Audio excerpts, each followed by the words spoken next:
How will the US election affect video games? So, the US election is coming to a close. And while the election does cover different parts of the government, like state level government, I think the one that people are most focused on is who's going to be the next president of the United States. And there's only two real choices: Kamala Harris, the current vice president, and Donald Trump, a prior president. Now, when it comes to politics and video games, there's really one focal topic that people generally care about. And these days, that's DEI. Whether you call it, wokeness, progressiveness, comes in many terms. And different people have different views. Like, for example, some people believe that DEI initiatives in video games are a genuine good thing. And there's people that believe that it is terrible and it's hurting games. So I'd like to explore how the Kamala Harris administration and a future Donald Trump administration would affect video games. First, let's take a look at Kamala Harris. So Kamala Harris is very interesting because she is currently in office. She is the current vice president of the United States. The Biden-Harris administration has a long history with DEI. So we're going to be taking a look at some recent articles that talk about past and present regarding DEI policy made by the Joe Biden and Kamala Harris administration, and some of the things that Trump has done in the past and some of the promises that he's making for the future when it comes to DEI. Here are some recent highlights. First, the Biden-Harris administration diverted billions of dollars from scientific research to DEI activists and researchers.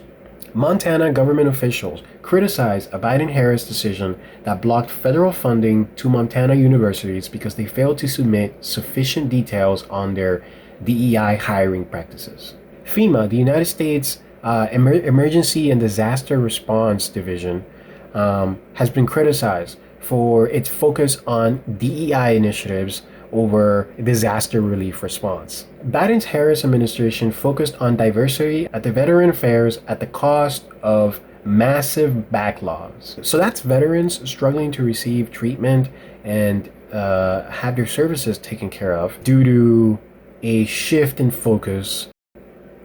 A new report has found that the Biden-Harris administration pushed more than 500 DEI actions across government. DEI and wokeness is responsible for military recruitment crisis. DEI has had a chilling effect on recruitment and military culture. So that's Kamala Harris.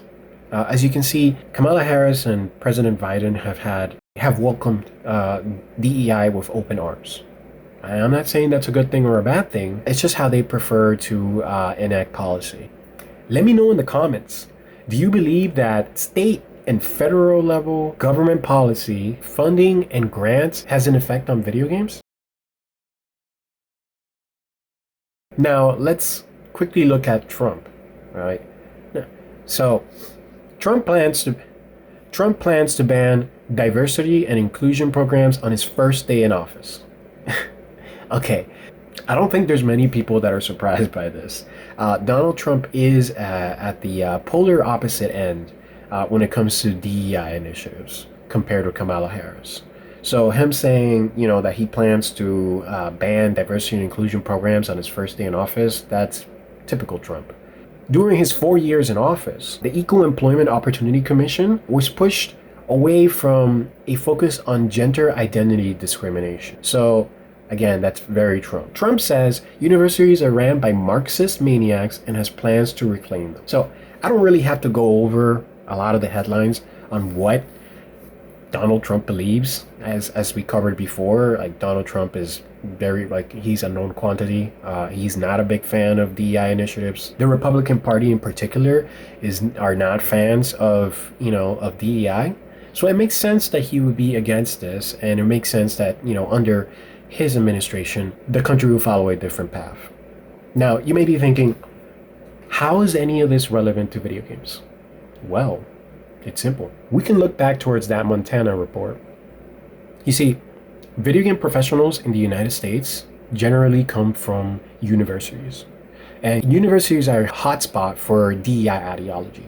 There's been many a student who have gone into a university with, certain views and then have come out with very different political views, pretty much always leaning towards the left. And I'm not saying that's a bad thing, it's just the nature of things. And so the US government offers grants, it offers funding towards universities. And this funding can be cut if universities are not following the kinds of demands that the US government makes, right? So if the US government says, hey, you need to have this many DEI initiatives and you don't have that, you're not going to get funding, right? And that's a big problem because essentially creates a sort of selection bias where the universities that are successful are the ones that obviously have a lot of funding, and the universities that have a lot of funding are the ones that are very deep in DEI ideology.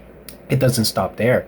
The federal government also controls the U.S. Department of Education, and the U.S. Department of Education provides grants not just for schools, but also for individual students. And I'm sure you can imagine how DEI policy can have an effect on the kinds of students that are selected for grants and the kind of work that those students do down the line. The US, of course, does fund video games as well, as you can imagine.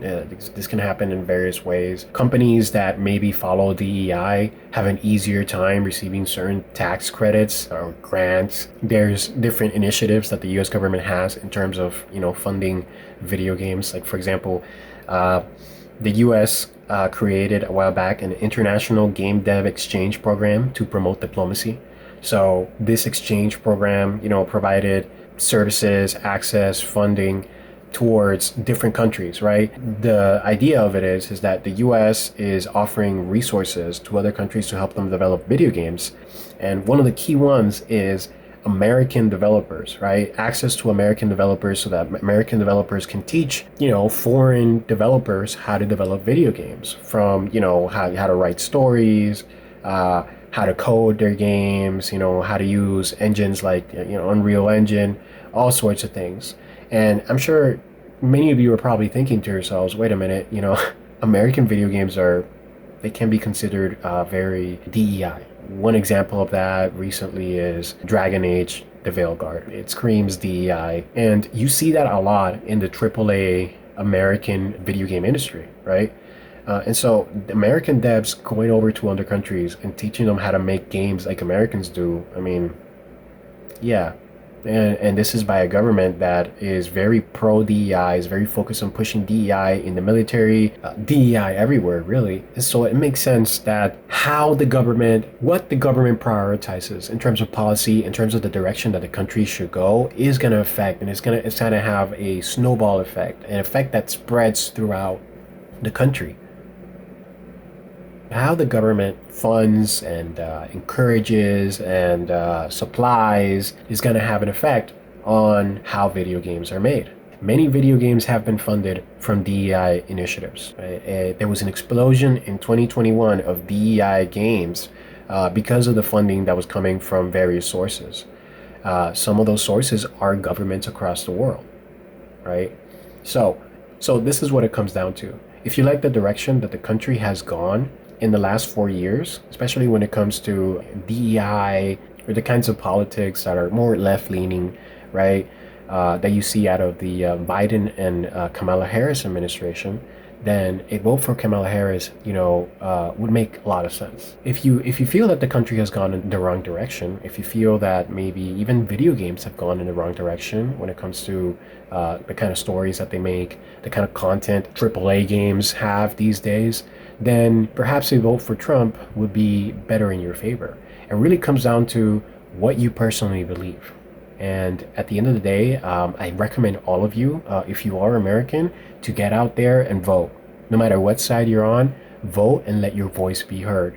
Because no matter which way this election goes, and elections at a state level, it's going to have an effect on a lot of people here in America and across the world. This is before. Get out there and vote.